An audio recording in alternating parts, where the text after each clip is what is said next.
Welcome to our channel. నమస్కారం. మొన్న మండలిలో వాడివేడి చర్చ జరిగింది. గత జగన్మోహన్ రెడ్డి ప్రభుత్వంలో చేసిన అప్పుల మీద, ఇప్పుడు జరుగుతున్న కార్యక్రమాల మీద. బోత్స సత్యనారాయణ గారు తెలిసి అడుగుతారో తెలియక అడుగుతారో, ఆయన చాలా సీనియర్ రాజకీయ నాయకులు, ఆయన చాలా అవగాహన ఉండాలి వాస్తవంగా. కాకపోతే అసందర్భంగా, అంటే తన నాయకుడు జగన్మోహన్ రెడ్డి చేసిన తప్పుల్ని మండలిలో చెప్పించాలనే ఉద్దేశంతో చెప్పిస్తున్నాడు, లేదంటే అనాలోచితంగా చెప్పిస్తున్నాడు తెలియదు. కానీ ఆయన వేసే ప్రశ్నలన్నీ జగన్మోహన్ రెడ్డి గుట్టుమట్లని బండారాన్ని బయట పెట్టేవి ఉంటాయి. గత ప్రభుత్వం చేసిన అప్పుల మీద మంత్రి గారు మాట్లాడిన సందర్భంగా ఈయన వైట్ పేపర్ రిలీజ్ చేయమని అడగటం, అసలు వాస్తవ అప్పులు ఏంటని మంత్రి గారు ఘాటుగా సమాధానం చెప్పడం చూసాం. దాని గురించి ఏం జరిగింది అనేది ఒకసారి మనం పరిశీలిస్తే 2018-2019 నాటికి ప్రభుత్వానికి 2,57,509 కోట్లు అప్పు. అవి కాకుండా కార్పొరేషన్ల అప్పులు 49,000 కోట్లు. అవి జూన్ 24/12 నాటికి ప్రభుత్వ రంగ సంస్థల అప్పులు, ప్రభుత్వ రంగ సంస్థల అప్పులు కలిపి 9,74,556 కోట్లు చేరాయి. అవి కాకుండా ఉద్యోగుల నిధి నుంచి 80,900 కోట్లు వాడేశారు. ఈ కాకుండా సివిల్ డిపాజిట్లు, రైతానికి ఇవ్వాల్సిన డబ్బులు ఎగ్గొట్టినవి రెడ్డి గారు. ప్రభుత్వ రంగ సంస్థల రుణాల మీద మండలిలో అధికార పక్షం వైసీపీ ఎమ్మెల్సీల మధ్య చాలా వాడివేడిగా చర్చ జరిగింది. మీరు చూసుంటారు, మనం చూసాం. ఈ వైసీపీ ఆరోపణలకి పయ్యావుల కేసు గారు ఘాటుగా సమాధానం చెప్పారు. 2018-2019 నాటికి ప్రభుత్వానికి 2,57,000 చిల్లర కోట్ల అప్పులుంటే కార్పొరేషన్లకి 49,000 కోట్లు అప్పులు ఉన్నాయని, రెండూ కలిపిన సుమారుగా 3 లక్షల కోట్ల 10,000 లోపే ఉంటాయి. అవి 2024 జూన్ నాటికి ప్రభుత్వం కానివ్వండి, ప్రభుత్వ రంగ సంస్థల అప్పులు కానివ్వండి 9,75,000 కోట్లు చేరాయి. కూటమి ప్రభుత్వం వచ్చినాక 2024 జూన్ 12 నుంచి 2024 డిసెంబర్ 37 వరకు పెరిగిన నికర ప్రజారుణం 44,124 కోట్లు మాత్రమే. వీళ్ళు చెప్పినట్టు, వీళ్ళు అల్లరి చేసినట్టు 1,50,000 కోట్లు, 2 లక్షల కోట్లు అప్పులు తీసుకురాలేదు. 44,124 కోట్లు మాత్రమే రుణం తీసుకొచ్చింది కూటమి ప్రభుత్వం. వీటిలో కూడా ప్రధానంగా 41,600 కోట్లు 41,600 కోట్లు గత జగన్ రెడ్డి ప్రభుత్వం చేసిన అప్పుల కోసమే చెల్లించారు. అవి వడ్డీలు కానివ్వండి, అసలు కానివ్వండి, రెండూ కలిపి 42,000 కోట్ల రూపాయలు జగన్మోహన్ రెడ్డి చేసిన అప్పుల మీద, వడ్డీల మీద, అసలు వడ్డీ కలిపి కట్టారు. అది తీసుకొచ్చి దీనికి సమాధానం లేదు. బాస్ గారి దగ్గర నుంచి దీనికి సమాధానం ఉండదు. జగన్మోహన్ రెడ్డి ప్రభుత్వం ఎలా రాష్ట్రాన్ని ముంచెత్తేసిందో, ఎలా అప్పులు చేసిందో వివరిస్తూ ఘాటుగా సమాధానం చెప్పి మండిపడ్డారు పయ్యావుల కేశవ్ గారు. బోత్స సత్యనారాయణ గారికి మొహం చల్ల, ఆయనకి ఏం మాట్లాడాలో తెలియదు, ఏం అర్థం కాదు. పైగా ఏమంటాడు ఆయన, ఏదో ఒకటి మాట్లాడాలనే ఉద్దేశంతో 2014-2019, 2019-2024 అంటే చంద్రబాబు నాయుడు గారు గత 5 సంవత్సరాల పాలన, తర్వాత వచ్చిన జగన్మోహన్ రెడ్డి 5 సంవత్సరాల పాలనలో వేరువేరుగా అప్పులు చూపిస్తూ 2 సంవత్సరాలు విడదీసి, 2 పాలన విడదీసి శ్వేతపత్రం కావాలని డిమాండ్ చేస్తాడు. అంతకుముందు చంద్రబాబు గారి పాలన తర్వాత జగన్మోహన్ రెడ్డి పాలన వచ్చింది. అప్పుడు ఆయన శ్వేతపత్రాలు తీసుకుంటాడు, ఆ లెక్కలను తెలుసు ఉంటాయి. తర్వాత 5 ఏళ్ల పాలనలో జగన్మోహన్ రెడ్డి క్యాబినెట్లో ఈయన మంత్రిగా పనిచేశాడు. వీళ్ళ లెక్కలు వీళ్ళకి ఉంటాయి కదా. ఏదో అడిగాం కదా, అడగాలి కదా, అడిగామన్నట్టు ఉంది తప్ప ఆయన అనుభవం పనికి వస్తుందా? ఎందుకు మాట్లాడుతున్నాడు? ఆయనకి తెలియదా వాళ్ళు చేసిన అప్పులు? శ్వేతపత్రం కావాలని అడుగుతాడు ఆయన. ప్రభుత్వాన్ని శ్వేతపత్రం అడుగుతున్నాడు. మీరేం చేశారు? మీరు ఎందుకు బయటికి తీయలేకపోయారు?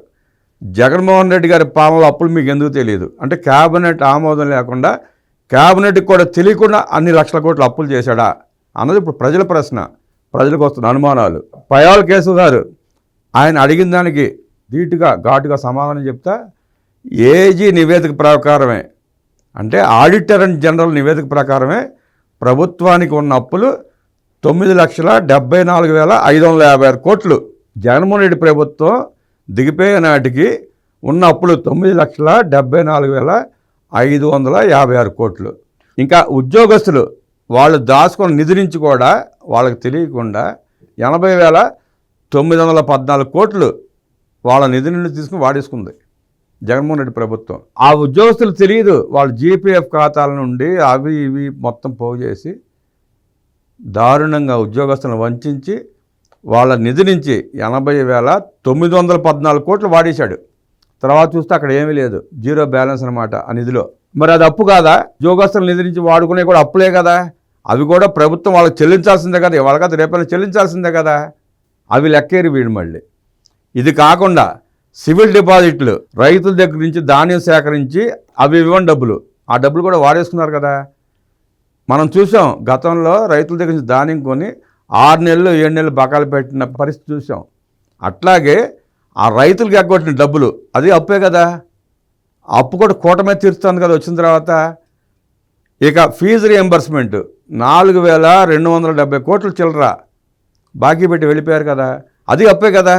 ఆ విద్యార్థులకో లేకపోతే ఆ కాలేజీలకో ఆ విద్యా సంఘాలకో స్కూల్స్కో కట్టాల్సిన అప్పే కదా అది అప్పు కింద రాదా బొత్స సత్యనారాయణ గారు? అది అప్పే. ఇంకో పక్క కేంద్ర పథకాలకి 7,230 కోట్లు చెల్లించామన్నారు పైవల కేశవ్. అంటే కేంద్ర పథకాలకి మనం కట్టాల్సిన మన పర్సంటేజ్ 7,230 రూపాయలు జగన్మోహన్ రెడ్డి కట్టకుండా పారిపోతే అవి కూడా కూటమి ప్రభుత్వం వచ్చినా కట్టింది. కేంద్ర ప్రాయోజిత పథకాలకు చెల్లించాల్సిన బకాయిలు 7,230 కోట్లు. ఇక పథకాల కోసం కేంద్ర వాటా కింద ఇచ్చిన 4,350 కోట్లను గత ప్రభుత్వం దారి మళ్లించిందని కేసు మండిపడ్డారు. అంటే కేంద్ర ప్రభుత్వం వివిధ పథకాల కిందకి ఇస్తే 4,350 కోట్లు అవి కూడా వాడేసుకున్నాడు జగన్మోహన్ రెడ్డి. దేనికైతే వాడాలో ఆ ప్రాయోజిత కార్యక్రమాలకు వాడకుండా తనకి ఇష్టం వచ్చినట్టు దేనికి వాడాడో కూడా తెలియదు. కూటమి ప్రభుత్వం అధికారంలోకి వచ్చిన తర్వాత కేంద్ర రాష్ట్ర వాటా కింద రావాల్సిన 7,230 కోట్ల బకాయిల్ని విడుదల చేశారు. ఆ శాఖలకి ఏదైతే జగన్మోహన్ రెడ్డి ఎగ్గొట్టాడో ఆ శాఖలకి కూటమి ప్రభుత్వం వచ్చినాక 7,230 కోట్ల రూపాయలు విడుదల చేసింది. అది మీరు పెట్టిన బకాయే. ఇక నిలిచిపోయిన కేంద్ర పథకాలు తిరిగి ప్రారంభించేందుకు 4,000 కోట్లు చెల్లించాల్సి వచ్చిందన్నారు కేశవ్ గారు. అంటే జగన్మోహన్ రెడ్డి 5 ఏళ్ల పాలనలో ఏవైతే కేంద్ర పథకాలు నిలిపేశాడో అవి మురిగిపోకుండా వాటి కింద 4,000 కోట్లు చెల్లించాల్సి వచ్చిందని మండలిలో బొత్స గారికి తెలియజేశాడు ఆయన. బొత్స గారికి కాదు, జగన్మోహన్ రెడ్డికి కూడా తెలియజేసినట్టు అది. వీటన్నిటికీ జగన్మోహన్ రెడ్డి గారు సమాధానం చెప్పాలి. ఇక కేంద్ర వాటా ఇచ్చినా మనం వేయకపోవడంతో పెనాల్టీలు విధించిందని అవి దాదాపు 350 కోట్లు. అంటే కేంద్ర వాటా మనం కట్టలేదు కాబట్టి దానికి మళ్ళీ కేంద్రం పెనాల్టీ విధించింది మనకి. జగన్మోహన్ రెడ్డి గారి పాలనలో వాళ్ళు ఆర్థిక విధ్వంసం చేసినందుకు గాను ఆ ప్రాజెక్టులు ఏవైతే కార్యక్రమాలు చేయలేదో వాటికి కేంద్ర ప్రభుత్వం మనకి పెనాల్టీ వేసింది రాష్ట్ర ప్రభుత్వానికి 350 కోట్లు అయ్యి. ఆ 350 కోట్లు మనం కట్టాలి వాస్తవంగా. కాకపోతే చంద్రబాబు నాయుడు గారు ముఖ్యమంత్రి అయ్యారు కాబట్టి, కూటమి ప్రభుత్వం వచ్చింది కాబట్టి కేంద్రంతో మాట్లాడి వాటిని రద్దు చేసుకునే కార్యక్రమంలో ఉన్నారు ప్రస్తుతం. బాబు గారు కోరితే రద్దు చేయొచ్చు, చేయకపోవచ్చు, అది వేరే సంగతి. కాకపోతే అది కూడా అప్పే కదా, బాకీనే కదా. అసలు ఇన్ని అక్రమాలు చేసి అన్నీ తెలిసి కూడా బొత్స సత్యనారాయణ లాంటి సీనియర్ నాయకుడు అసందర్భ ప్రశ్నలు వేయడానికి పయాలు దుయ్యబట్టారు. చాలా ఘాటుగా మాట్లాడాడు ఆయన. బొత్స సత్యనారాయణ గారు లాంటి వ్యక్తి మాట్లాడేసిన మాటలు కాదు ఇవన్నీ. ఆయన ఎందుకు మాట్లాడారు అర్థం కావట్లా.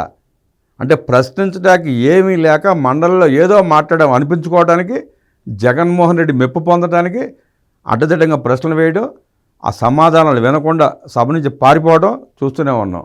ఒకరోజు సభ జరిగే సందర్భంలో ప్రశ్న అడిగాను వెళ్ళిపోతుంటే లోకేష్ గారు ఎదురు వస్తా, ఏంటి బొత్స గారు ప్రశ్న అడిగి సమాధానం వినే ఓపిక లేకుండా పారిపోతున్నారు, ఇంతకుముందు సభలో అల్లరి చేస్తే మార్షల్స్ పెట్టి బయట వేసేవాళ్ళు, ఎమ్మెల్సీలనైనా ఎమ్మెల్యేనైనా సభల్లో గొడవ చేస్తే గలాబా సృష్టిస్తే మార్షల్స్ని పెట్టి ఎత్తి బయట వేసేవాళ్ళు. ఇప్పుడు ఏమైంది, వీళ్ళు ప్రశ్న అడిగి పారిపోతున్నారు కదా, అదే మార్షల్స్ని పెట్టి ఎత్తుకొచ్చి లోపల వేయమంటారా అని అడిగాడు లోకేష్ గారు బొత్స గారిని. ఆయన తలకాయ ఉంచి నవ్వుకుంటూ వెళ్ళిపోయారు, అది వేరే సంగతి.